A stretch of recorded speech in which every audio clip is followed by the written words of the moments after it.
Okay, so I guess my first question is, why did you choose to be like a special education teacher?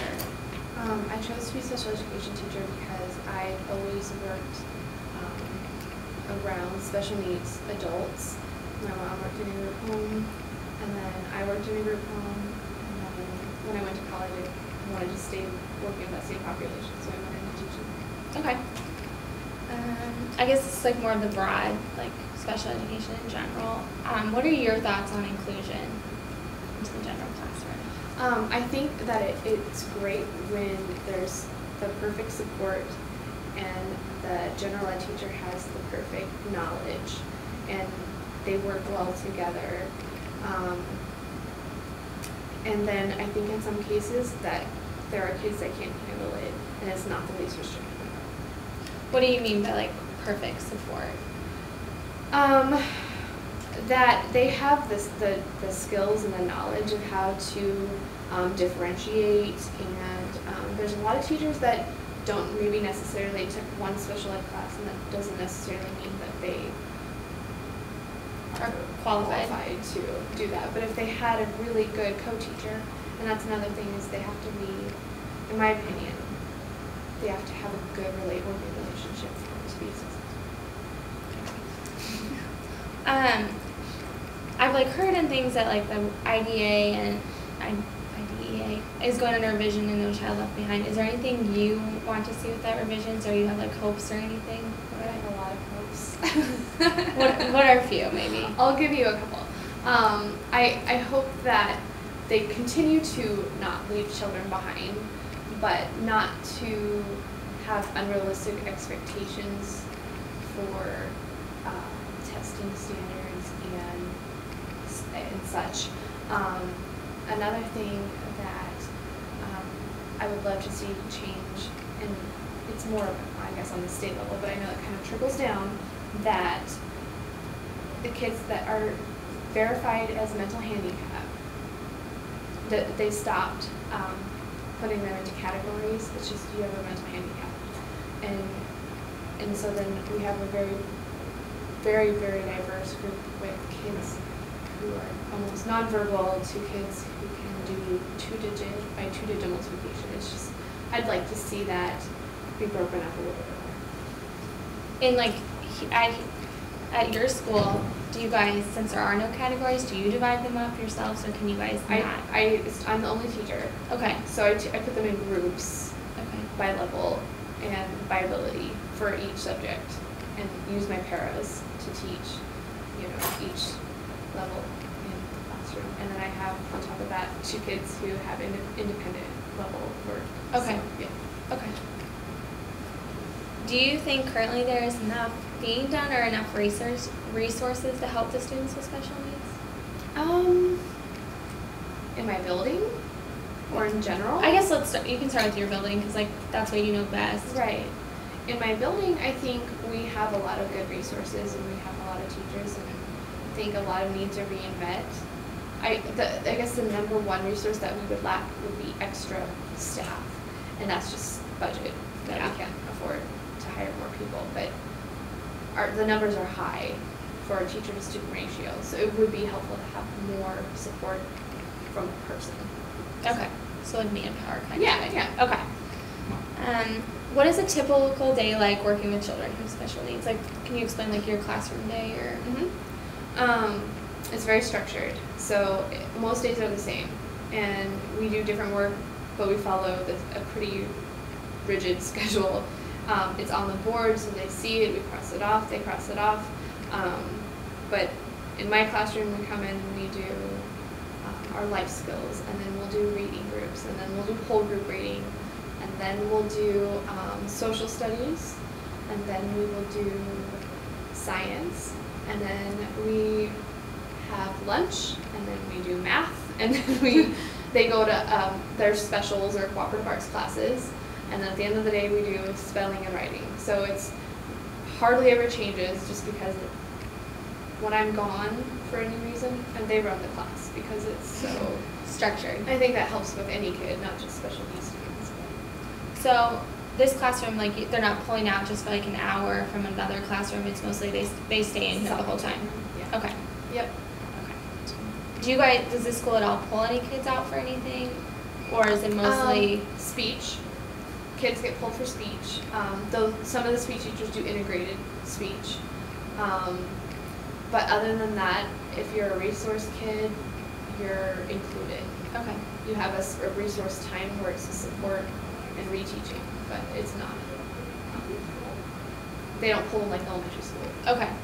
Yeah, I guess I'm not as familiar with maybe the middle school versus like it's kind of a big adjustment for kids because they come from being pulled for reading, pulled for math to get that extra support, and then now the support's in the classroom. You have a co-teacher. So it is kind of more like they're starting to get more independent. Okay. Edit that. I guess now this is like to my like disorders for the project. I found this really cool YouTube video. It was on like how street people would define developmental disorders and intellectual disorders. How kind of people? Just like they pick people off the street and just ask them basically what they thought right. they knew. So it's kind of like how educated everyone is on this. So I guess I would like to start with like how would you define a developmental disorder and an intellectual disorder?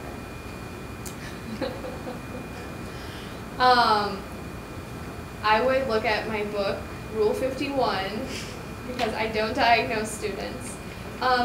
Students that have a cognitive disability, that means that their IQ is affecting how they can process things, their academics, and a lot of lack of social skills and adaptive behavior skills. So that's how it Okay.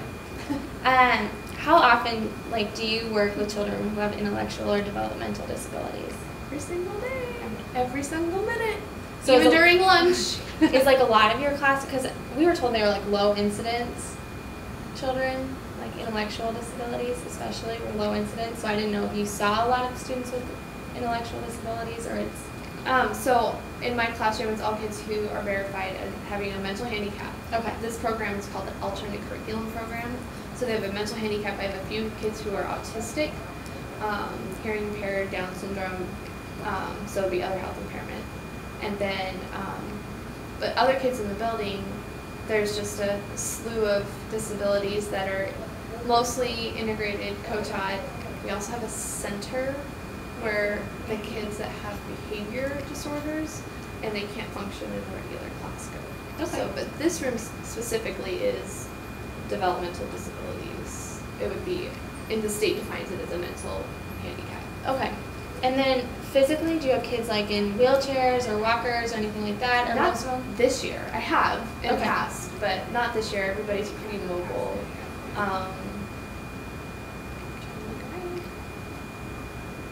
I have a lot of kids who use keyboard reading devices because they don't. Assisted communication. Yeah. Do you see like iPads, Dynaboxes? We have a Dynabox. We have, the district isn't doing iPads right now, but a parent that I was able to convince that it would be helpful for her autistic son, so he uses it, and a lot of like fusions and Okay.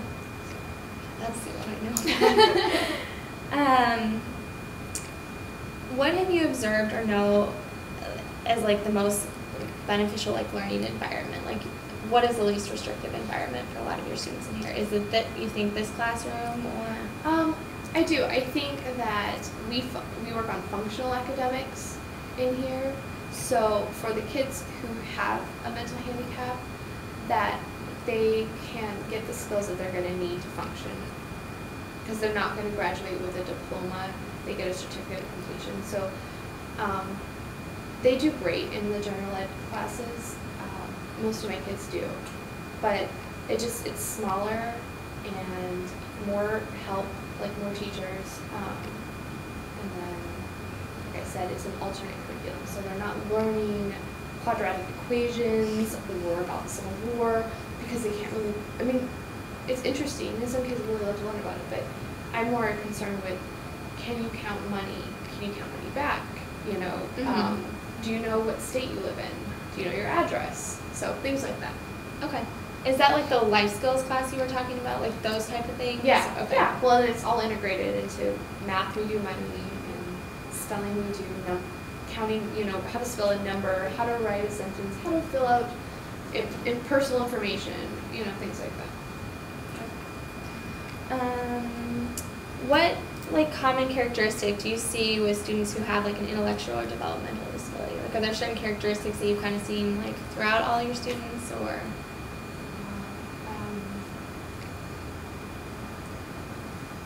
I would say, this sounds kind of cheesy, but that I cover classes all the time for other teachers, and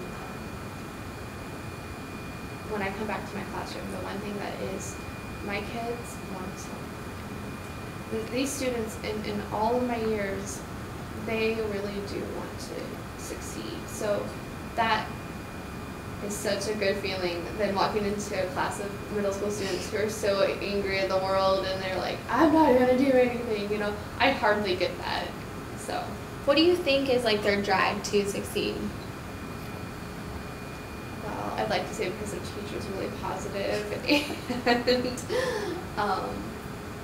know. I really don't know what the drive is, but we make it that it's important to succeed, and it's not a competition, but it's a goal. It's a goal, and it's rewarded, and it's fun. So, okay. What assessment do you use when treating these individuals, or creating your lesson plan, or do you use assessment? I just use. Well, I look off of their MDTs, and the other assessments that I just do informal stuff. Especially before writing an IEP, or we're doing multiplication. So I want to see how many kids knew how to do one digit, but you don't overwhelm kids, so it's tough. It's just a lot of pulling random stuff I've collected over the past 7 years. Did you say informal or formal? Sorry. Informal. Informal. Okay, that's what I thought. Yeah. Do you think you need to balance informal and formal, or is informal more important for your type of students? I think informal gives me the best gauge as we go along. I'm so sorry about that. That's okay. If I call back on my idea, it's okay. But the formal is really good to go off of for verification and stuff like that. Yeah, because I know for speech pathology, we kind of use both, but informal a lot of times gives you a better picture. Right. So, when creating your APs, do you have a common goal that you often have for these kids, or do you very specifically individualize for every single one? Well, we have to kind of follow state standards, but make it specific for the kid. So. Okay. What do you think are your students' greatest strengths? Oh my gosh. Well, so all of my kids are so wonderful and unique individually. So I could go through and tell you every single one of their strengths, but they're all different. I have a kid who is very strong in reading and math, and I have a kid who's very strong in anything animal related. He knows everything about animals, and I have a kid who's really strong at comprehension, but maybe not fluency. So they all have different strengths, and that's something that on the IEP is really important to touch on at the very, as you're going through it. What are their strengths, and how can we incorporate them into making them successful? So, I don't think there's one strength. So each kid is very different, right? Because some disorder, I don't know if it's the right term, they're very good at they're verbally just very profound, whereas some are their comprehension isn't as great. Well, the one thing that stands out, a lot of my students who are autistic often have a really unique interest, and then they become really good at it. So I have one student who's very skilled at creating movies, where the other one is really good at animals. I had a student who was an incredible artist. He could draw anything in his head was food. He drew food like no other. I have books of his food pages. So it's everybody has these really unique strengths, and to be a really good educator, I think it's so important to know those too. Because Yeah. if you know that, you can get them to do just about anything. What do you think are some of the greatest challenges that these like students face, or students with like intellectual and developmental disabilities?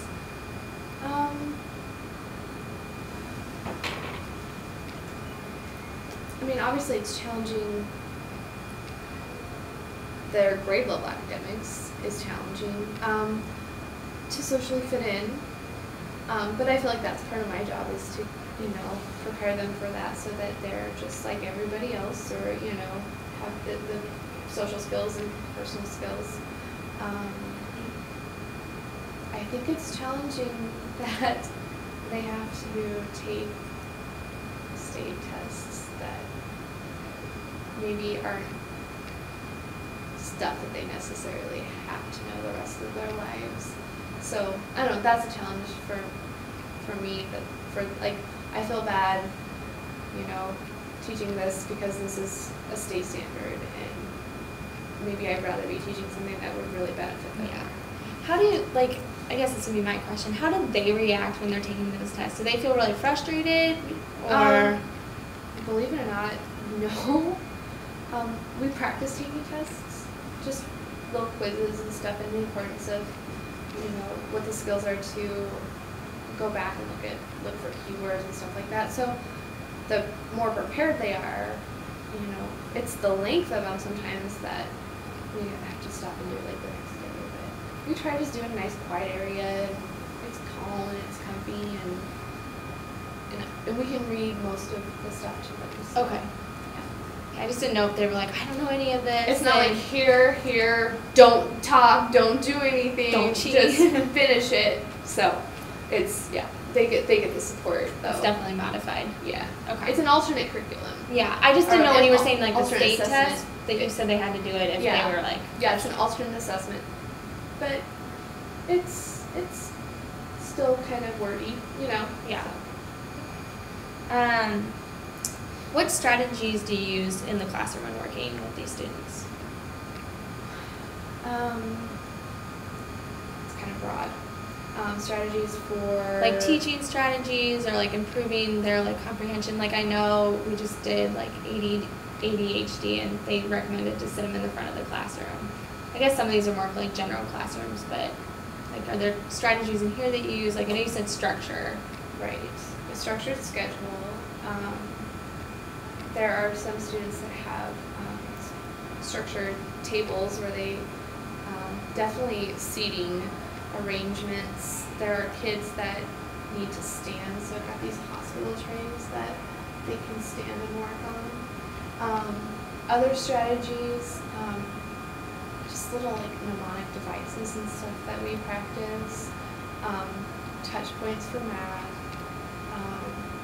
I'm trying to think of any other strategies. I'm sure there's some that I'm not even thinking, but I just do because. Well, it just becomes a part of your day. Right. Definitely the centers that's a good strategy because it breaks up this brain break thing that. What are centers, I guess? So we might do a whole group instruction on a novel, and then they don't want to sit in their seats too much longer and listen to me read or talk, and then so we break up into a smaller group setting, and they move from table to table and work on whether it's reading or there's a lot of manipulatives and games that are really good for learning too. So and being interviewed. Okay. Can I come Are you? Yeah, I'll be downstairs. I Sure. know. I don't want you to have to wait. No, that's fine. I have to just. Okay. Okay. Oh, 2-1. Oh, 2-1. Okay. Sorry, I'm almost done. It's okay. What reinforcements do you use in the classroom? Ooh.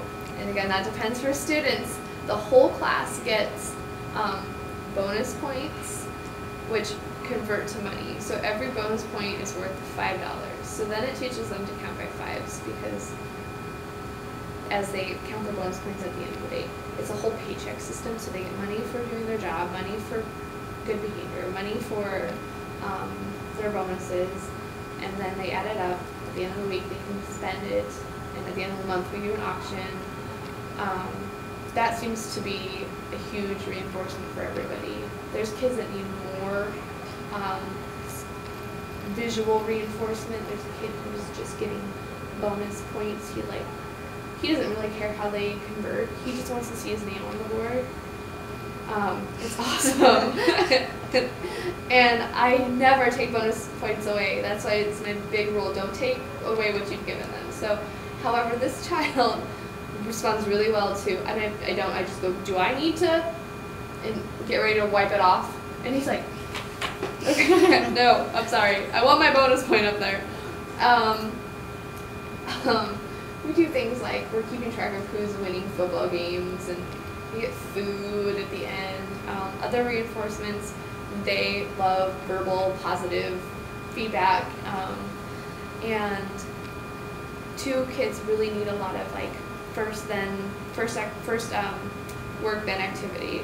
So immediate reinforcement, like it could be just going to the computer or playing on the rug. Again, that also very. So most of the time it's just positive reinforcement, though. Yeah. Okay. Because I know some people use negative. Like I know sometimes in therapy will take it away if you get something wrong. But I don't. I'm kind of an overly positive person. I don't feel it's fair to take it away. And obviously for most kids doesn't work to take it away. This child there's one child though that does receive that kind of, he responds a little bit, so. Which is personalized reinforcement. Yeah. Okay. What resources are available for like parents or like the students like in the area or online or anything like that? Last year was the first year that I really had advocate parents, and I've learned a lot from them. They have a lot of resources in the autistic community, in the Down syndrome community. I'm learning from them. I know that there's support in the district, but I'm not as familiar with it as knowing what they get involved in, you know? Yeah. So. Yeah, because I've seen like I know the Ollie Web for like Down syndrome. Yeah, and there's like an alliance of Down syndrome. They do the buddy walk. There's all kinds of parent networks that actually, when I work in a grad project, they were able to give me a lot of information to help with transition. So I try to give as much support as I can, but I know that there's agencies out there. So what like support systems are there for teachers? Like if you're struggling to figure out what to do for a student, like where can you go to find like resources or anything like that? Asking your peers or coworkers is a good resource, a good place to start at least. I'm the only teacher that teaches these type of students, ACP. So we have a conference on email. So sometimes it's nice to throw around ideas. Since I've been in the district for 7 years, I kind of know who maybe would have a good answer to something. So email's great. We have administration. Sometimes can be helpful if they can answer my questions, and I usually go to my supervisor who's at the tech building. Okay. How do you feel that like the students with intellectual and developmental disabilities are treated by like their peers like in the classroom but like also outside the classroom? Here at this school, I think they're treated really awesomely. It warms my heart when I go down the hallway and everybody's high-fiving each other and hey Jake, and I'm like, oh, is that your friend? I didn't know, like introduce me. So it's just, they seem to be really included here. That's good. Has it always been the case? No, I'm sure there's been. The problem is when you'd have a student who had a mental handicap in the mild range, and they were kind of on that brink of being general ed, and they were in this classroom, but they knew that they were different than the kid in the wheelchair or the kid who looked different than them, and so then they would almost feel like they were getting picked on. I don't know, but I get what you're saying. Much, yeah. But this year it's just been really great. And my home-based class is none of my students, just a bunch of 7th graders from kind of all over. And they're always like, I wish your class was part of our home base because so and so is so cool, and I really like so and so. So it's always a good thing. I like that. I hear that. How important do you feel the role of parents are in the education process? Huge, huge. Well, for one, I've learned through my advocate parents is that you definitely have to know what your rights are and what services are in order to get what you want. And you really have to fight for what you want. And I appreciate that. The other thing is if you have a kid who is struggling with something and you're trying to work on it in a classroom, it's not going to change unless it's continued at home. Yeah. So absolutely, it needs to be kind of a partnership between the parent and school for the student to be the most successful. So yeah, parent involvement is giant. What advice would you give other teachers working with children with intellectual or developmental disabilities? I would suggest having a good network of friends and teachers and people that mentors, people to bounce ideas off of, because things are always Chris Ford, your ride is waiting in the parking lot.